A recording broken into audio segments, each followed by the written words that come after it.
Egaa Rabbiin waan akkanaa kana jalaa nu haa baasu. Waan baay'ee tokko nama gaddisiisu hedduu takka laphee nama cabsuudha.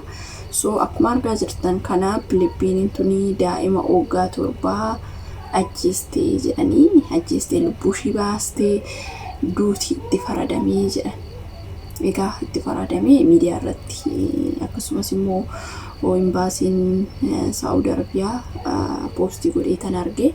Innaa waaqayyo nama yaa oolchuu dhugaa dubbachuuf biyya ofiitii yeroo tokko seexannis nama jal'istii beektanii. Innaa akkasii obboloota koo warreen ijoollee eegdan biliis of eeggannoo godhaa sirriitti dhugaa dubbachuuf daa'imti dhiiga nama dhaabdi. Beektanii dhugaa dubbachuuf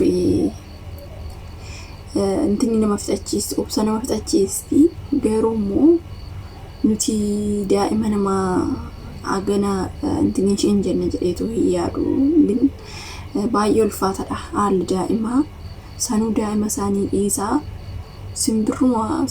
simbirruma manatti guddisaa jiran gaafa ajjeesan Araboonni nama hin dhiistu hin beektu daa'ima isaanii dhiisatu. Naa waaqayyo nama oolchu kan akkana Rabbi sinaa baasu. Egaa obboleettii keenya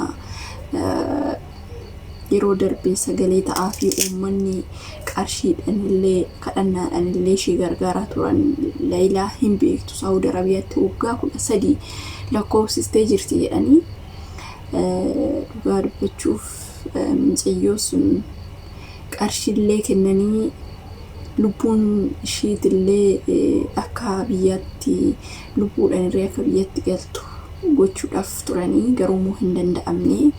Rabbiin nama nasaqaayanii dhugaa dubbachuuf yeroo takkitti si oduutee gaariidha jedheetiin yaada. Yeroo takkaan hanga nama saqaayan ammana bakka gara jabummaan ishee irratti bexaam itti dhugaa dubbachuuf yeroo takkaan osoo ajjeesanii ina saqaayantu mucatteessu dhugaa dubbachuuf nuti amma hin arginitti waan nutti fakkaatu garuu ishiin siqaay hedduu keessaa akka jirtu namoonni wajjin hidhaman tu dubbata jechuudha. Ishiin dubbachuu hin dandeessu jedhan dura hin dubbattee yeroo bilbilan irree sagalee ishii hin dhageenya turre. Amma garuu ishiin dubbachuu hin dandeechuu nama du'een tokko taatee jirti jedhanii akkuma lubbuu ishii keessaa baasan bichaa sagalee ta'aafi jedhanii warroonni isaan wajjin hojjetan kana dabarsan dhaamsa kana dabarsanii jechuudha. Kanaafuu yaa obboloota koo yoo kana argitan dhugaa dubbachuuf biyya ormaa nama jibbisiisa. Daa'ima isaanii osuma waan barbaade ta'ee waanuma ta'e osuma waanuma fedheeyyuu balleessaniiyyuu daa'ima isaanii olchittayitu mallaalina. Yoo sinii gamtee obsa si fixachiiste gattanii dirree dhugaa dubbachuuf akkuma baduu yookiin immoo birumaa deemudha malee wanti daa'ima nama rukuchiise yookiin immoo nama ajjeesisu.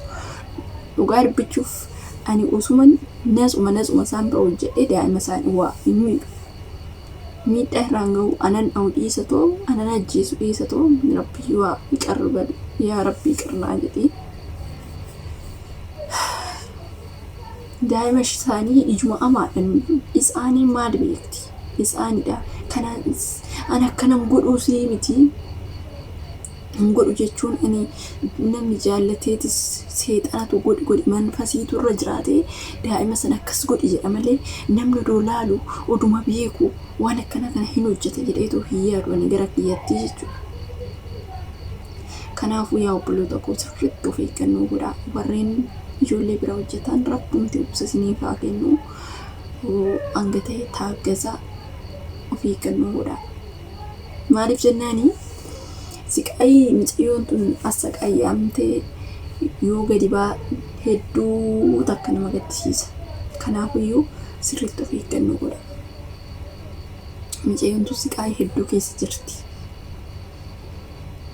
Fuudhanii mana hidhaatii baasanii yeroo baay'ee tumanii amma sirmaayyuu dansaasti ajjeesanii bakka ajjeesanii reeffa fidanii nafseen xiqqoo keessa jirti jedhan warroonni mana hidhaa keessa jiran dhugaa dubbachuuf yeroo baay'ee fuudhanii baasanii dabaddabu.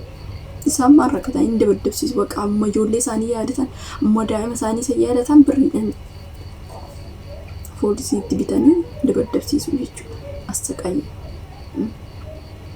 birrii isa fudhatanii silaa hin galchuu garuu galchuu waan hin barbaanneef mikinata godhanii akkas godhu malee dhugaa baay'ee ulfaata. Kanaafuu kana laaltanii mana daa'imaa yookiin immoo daa'ima isaanii ijuma amtuudhaan iyyuu hin laalina. Ijuma amtuudha. Rabbi kana namaa baasu namaa oolchu. Kanaafuu yaa obboloota koo sirriitti of eeggannoo godhaa. Waan kanarraa sirriitti of eeggannoo godhaa.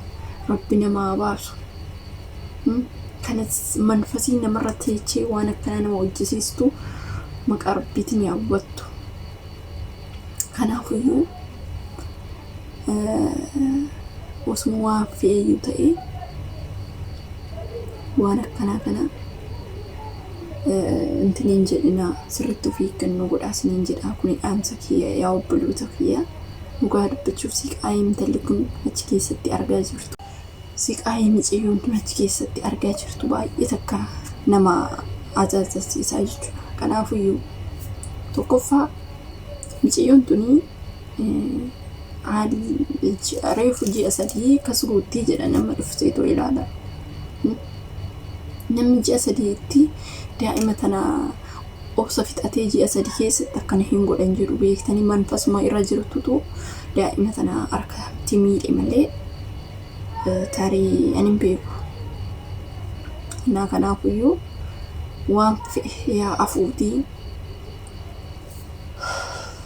damuusa keessanii illee yoo si dhowwateen gara seeraatiin humna fedha buusii wayii damuusa ishii sana du'an maan ji'a 3 sanillee dhabdee yookaan baddee yookiin immoo waan ta'e dhugaa dubbachuuf hedduu waan haasaa nama jibbisiisudha. Haasaa kana haasa'uun iyyuu afaanuma namaatitti iyyuu hin bareedu isinii galee. Kanaafuu isin immoo waan akkana kana Rabbiin nu haa baasu nu haa oolchu jedhaatii kadhannaa keessan keessatti yeroo hundumaayyuu keessattuu ijoolleen biyya hambaa keessa jirtan mana namaa keessa jirtan ijoollee bira hojjettan sirriitti of eeggannoo godhaa isiniin jedha obboloota koo. Daa'imtillee nama harkaa lafa dha'uutu jira. Ijoolleen bakka hin jiru bakka akkanaa haala hin beekamne jechuudha. Haala hin beekamne namatti dhufa waan akkanaa kun. Kanaafuu immoo isinii wanti gochuu qabdan of eeggannoo gochuudha. Waaqaa gaditti yeroo hundumaa akka manfasiin namatti hin taphanneef amantaa keetiin kadhannaa goota. Miidiyaa irratti bakka akka barbaadde shubbisa waan akkasii nama hin barbaachisu biyya ormaa keessatti. Yeroo baay'ee tsalotii oomtee tsalotii gochuun waan guddaadha. Kiristaana taatee akka kiristaanummaa keetitti kadhannaa keetiin jabaattee xankaarraa taatee jiraachuudha. Waa baay'ee sirraa ittisa.